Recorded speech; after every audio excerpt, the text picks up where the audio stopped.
Olá pessoal, bom dia! Tudo bom? Hoje é dia 18 de abril de 2019, nós estamos na Semana Santa, né? Hoje é Quinta-feira Santa e eu vim aqui hoje, nessa sexta aula dessa série, falar sobre um assunto bem interessante que o Bert traz em um dos seus livros, que é o direito à intimidade do casal. E traduzindo, o que significa isso, né? A intimidade do casal. Ele diz o seguinte, que o que acontece dentro do relacionamento de casal é algo sagrado, é algo que não deve ser compartilhado com ninguém, nem pelos filhos. Ele diz lá nesse livro, né, que nem abortos deveriam ser comentados ou falados para os filhos. Só que isso foi observado na continuidade do trabalho, que é importante que as crianças que vêm depois, né, que os irmãos saibam que houve mais uma criança, que essa criança abortada, ela tem sim importância lá na ordem dos irmãozinhos. Mas assim, você não precisa contar detalhes de como foi isso. Se foi um aborto provocado, se foi um aborto espontâneo, você não precisa falar, mas é importante que as crianças saibam que há mais esse irmãozinho aí para ele saber qual é o lugar dele na ordem da irmandade. Porque isso, para a vida das crianças, não importa de 0 a 100 anos, é muito importante saber qual que é o seu lugar na ordem.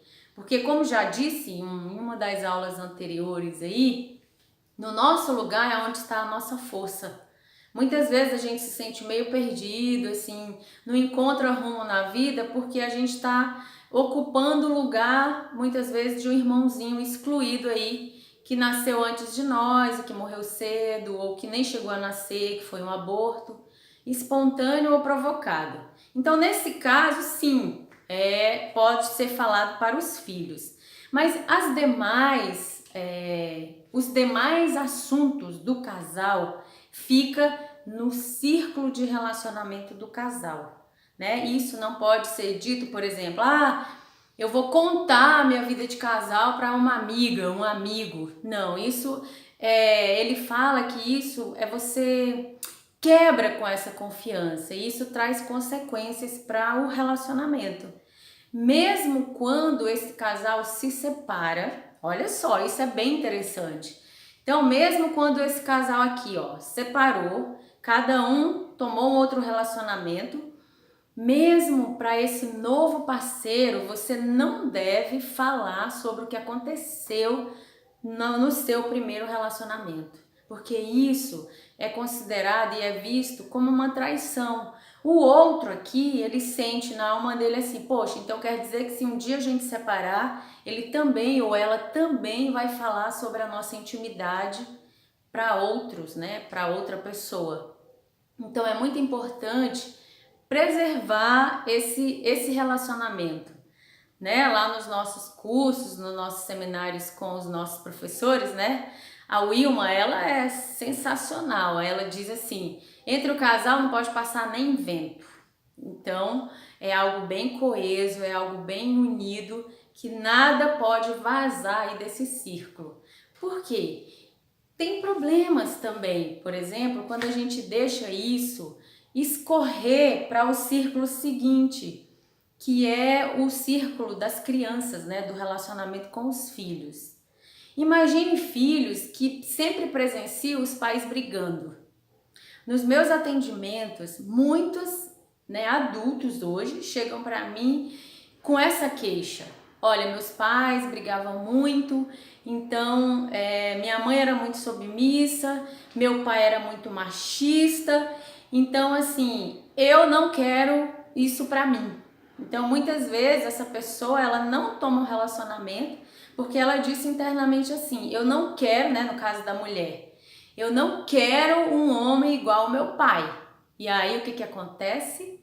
Acaba que ela atrai homens que são parecidos com o pai, porque lembra da lei do pertencimento? Aqui, ó, que tudo aquilo que a gente exclui, de uma certa maneira, vai voltar para a gente aprender a incluir. Então, é isso. Se eu excluo um comportamento do meu pai ou da minha mãe, lá na frente eu vou ter a oportunidade de me deparar com isso. Então, voltando lá no ponto, por que não seria interessante o casal tratar de certos assuntos do seu relacionamento ou brigar na presença das crianças? Porque as crianças ficam presas nesse ponto, né? Então eles presenciam a briga, eles ficam com essa imagem da briga. Depois os pais vão lá pro quarto mágico, se reconciliam no privado e aí eles saem do quarto felizes. Só que a criança, ela não presenciou o momento que eles fizeram as pazes. Então, na imagem da criança e que ela leva para a fase adulta, tem só aquela imagem lá da briga e da discussão, daquele homem machista, daquela mulher submissa, e que quando a gente coloca uma constelação que coloca o pai diante da mãe, eles estão lá num olhar de cumplicidade, de amor. Só que eles deixaram essa intimidade ficar mais no profundo e o que veio para a superfície foram só as diferenças, as brigas, enfim. Isso é bem preocupante no tangente à realidade de hoje. Porque hoje em dia tudo é dito, tudo é rasgado, né? As pessoas brigam, os casais brigam, não levam em consideração a presença das crianças e aí isso traz muitas consequências. Porque a criança ela vai sendo formatada também pelo ambiente que ela vive, principalmente o que ela presencia entre o pai e a mãe. Então, o que acontece dentro do relacionamento de casal fica dentro do relacionamento de casal. Imagina que você está envolvida num círculo e o que acontece aqui dentro você deixa aí. Uma vez, Jacques e eu participamos de um seminário sobre relacionamento de casal e aí teve um exercício de percepção que era colocado um representante para o homem, um representante para a mulher, formando um casal, e um representante para o terapeuta. Então, eu representei o terapeuta nesse exercício. Né? No momento, a gente passou pelas três posições, mas no momento que eu representei o terapeuta, ficou claro para mim que não havia espaço para mim dentro daquela relação de casal. Então, o que veio à luz desse exercício de percepção? Que não existe espaço para o psicólogo, para o terapeuta, para o ajudante, seja que qual ajudante for, dentro das questões ali do casal. Na verdade, o que nós podemos é ajudar cada um individual a olhar para as suas questões pessoais e relacionadas aqui ao seu sistema. Porque no momento que ele resolve essas questões aqui para trás, isso vai ter um efeito aqui no seu relacionamento de casal, compreende? Então, o relacionamento de casal é algo sagrado. O nosso professor, ele até brinca, ele diz assim: não é da conta dos filhos se os pais decidem transar pendurado no lustre. Então, o que ele quer dizer? Que não é da conta dos filhos mesmo. Então, às vezes a gente sente aí uma pressão de falar para os filhos determinadas coisas, não precisa. Parece, e o que é visto nesse trabalho, é que os filhos ficam mais livres quando as questões dos pais ficam aí dentro desse âmbito do relacionamento do casal. Percebe?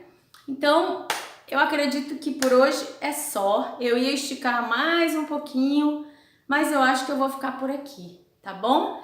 Então, aí uma boa quinta-feira santa para todos. Fiquem com Deus. E até a aula de amanhã, que eu vou dar continuidade a esse tema, falando aí sobre o relacionamento de casal e o relacionamento com os filhos.